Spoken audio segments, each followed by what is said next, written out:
Hello everyone. Let's talk about interpretation of a corneal topography report. As you can see on the screen, there are many parameters written over here. So let's come to them one by one. First of all, we have to look for cornea front. In this, there is a value known as QS.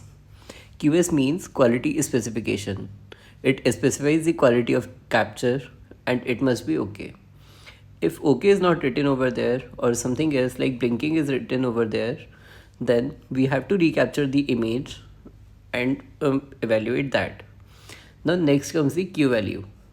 As in this case it is written as minus 0.38.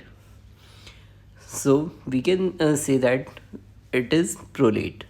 Why so? Because Q value represents asphericity of cornea. Normal Q value lies between the range of -1 to 0. Positive Q value means oblate, while negative Q value means prolate. 0 in case of Q value means the cornea is spherical with spherical aberrations. Now, if the value comes out to be between -0.26 to -0.35, which is seen in normal corneas, and so it means that it has least tolerated spherical aberrations. And if it is equal to -0.52, then there are no spherical aberrations. Now coming on to next parameter, which are seen as RF and K1. These two parameters give information about the curvature of cornea in horizontal meridian. So what is RF? RF means radius of curvature. So if radius of curvature is measured in horizontal meridian, it is known as RF, which in this image is 7.48 millimeter. K1 is keratometry reading in horizontal curvature. So in this case it is 45.1 diopter.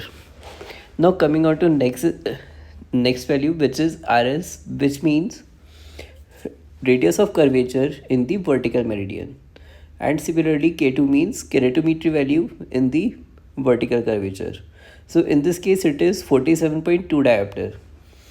Now on comparing these two values, I mean values of K1 and K2, we can see that K2 is more. So when vertical meridian is more curved than the horizontal meridian, then it means that the cornea is showing with the rule astigmatism, or it is normal. The K1 value, the normal K1 value is more than or equal to 34 diopter, and it is especially considered in myopic correction. In myopic correction, the final K1 must be more than 34 diopter. While coming on to K2, K2 is normal K2 is less than 49 diopter, and it is important for hyperopic correction. Now coming on to next parameter, which are RM and KM. RM means radius of curvature mean and KM means keratometry mean. So RM in this case is 7.31 mm, while KM in this case is 46.1 diopter. Now Pentacam also has a also shows us the steep axis, that at what axis the cornea is steep is most steep. So as we can see over here, it is written that it is most steep in 89.5 degrees. So the resultant astigmatism is approximately minus 2.2 diopter. Now Rmin means radius of curvature minimum, which in this case is 7.03 millimeter. Now coming on to cornea back. Similar values as we discussed in the cornea front are also denoted for cornea back. So we can also find posterior corneal astigmatism via help of Pentacam. So in this case, posterior corneal astigmatism comes out to be plus 0.6 diopter, and steepest axis is at 98.5 degrees. Sorry, 90.5 degrees. Now coming on to third panel, which is other parameters, which are number 1 pupil center, number 2 pachyvertex, number 3 thinnest location, and number 4 Kmax of front. Kmax of front means maximum keratometry in the front. So coming on to them one by one. The specialty of Pentacam is that at each of these parameters, it will show you the coordinate in form of x and y in millimeter, and it will also show pachymetry at that particular point. So if we see that pupil center, so pupil center pachymetry is 530 micrometer, and it is located at minus 0.21 with y-axis of minus 0.02.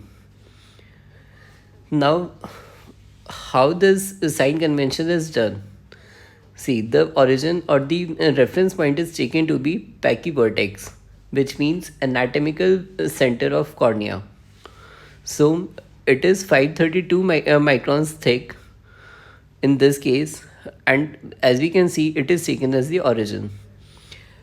Now, going little bit into the maths, as we know that this is y-axis and this is x-axis. So any value on x-axis which is left to the origin is taken as negative, while to the right side it is taken as positive. In case of y-axis, any value above the origin is taken as positive, while any value below the origin is taken as negative. So as we can see that as both x and y coordinates of pupil center are little bit low negative, so we can easily locate the pupil center in this case to be in the negative quadrant. So now coming on to onto the thinnest location. See, thinnest location is very important because thinnest location helps us to decide about the keratoconus. What is the definition of thin cornea? First of all, let's come to this point. Thin cornea is known when thinnest location is less than 470 microns with normal topography, and thickness at thin location is less than 500 microns with abnormal topography. So it is very important in cases of keratoconus, as by this we can decide which surgery to be done in cases of keratoconus. Now, what's the normal difference between thinnest location of both the eyes? It should be less than 30 microns. If the difference between them is more than 30 microns, it is considered as significant. Now coming on to next panel, which denotes cornea volume, chamber volume, AC depth, wide to wide, angle, and pupillary diameter. Now all these parameters are important for angular closure glaucoma. Now let's come to each of the map one by one. See, this is the first map, which is axial or sagittal curvature of front. As we can easily see that there are various circles which are marked, one in the center, which is of 3 mm, next is 5 mm, next is 7, then 9, and then 11. So as we can see in this graph that in the 11 mm zone, the zone between 9 to 11 mm, it shows black dots. Now what we do to correct this topography is that we enlarge the area to 9 mm circle and then see whether the dots are still coming or not. If the dots are still coming, then the topography has to be repeated. But if it doesn't come, then there is no need to repeat the topography. Now, how do we calculate? How do we see whether the given pattern is a symmetric bow tie or asymmetric bow tie?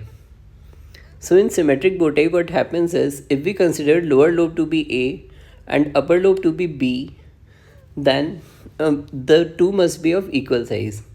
But in this case, we can easily see that the two lobes don't seem to be of equal size according to colors. But remember one thing, that never go on colors and don't make your diagnosis based on colors. Why so? Because as we can see in this, if we take the two symmetrical values on the 5 mm zone, then it comes out to be 46.6 in the B part and 46.0 in the A lobe. So what's the difference between these? It is 0.6 and it is less than 1.5. So the two lobes are almost symmetrical. So this pattern is a symmetric bow tie pattern. Now let's come to other maps. Next map is of corneal thickness. Sorry. In corneal thickness, we can see that there are various zones. Corneal thickness means pachymetry map. So the centermost location in this is of 532 microns, while the other locations seem to be approximately normal. Why? Because as we know that the center corneal thickness is less than the thickness of cornea at the periphery. So in this case, both are normal. Now coming on to elevation maps. In elevation maps, we have a very important concept of reference surface. So what is reference surface? Basically, you can consider cornea to be in form of mountain and valleys. So what does it mean? If we take a reference surface in form of sphere, best fit sphere, it can be best fit toric, it can be best fit toric ellipsoid. So when we apply this in the computer program, then we can very easily find out that how much elevated the surface is from the reference point. Reference point will show 0 value, while the those above it will show positive, while those points below it will show negative. Okay, so in this case, the reference value used, the reference shape used is best fit sphere. Now there is a very important concept of float mode. What is float mode? Basically, float mode is used to detect early keratoconus. What happens is the computer generates the surface in such a form that it covers maximum points and it can only show the abnormal values. So that is float mode. And in this case, we are able to see that the image given is of best fit sphere float mode in a diameter of 8 mm. Now coming on to the next map, it is similar to your previous map, and in this the elevation of back surface is noted, while the reference body used is best fit sphere in float mode with a diameter of 8 mm.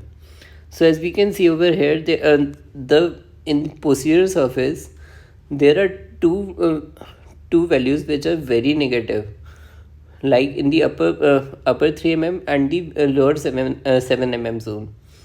So these two are considered abnormal. It means that there might be some changes of keratoconus which may have started. Although it's very rare to see posterior surface keratoconus, but the ectasias which happen in cornea usually start from the posterior surface. Thank you.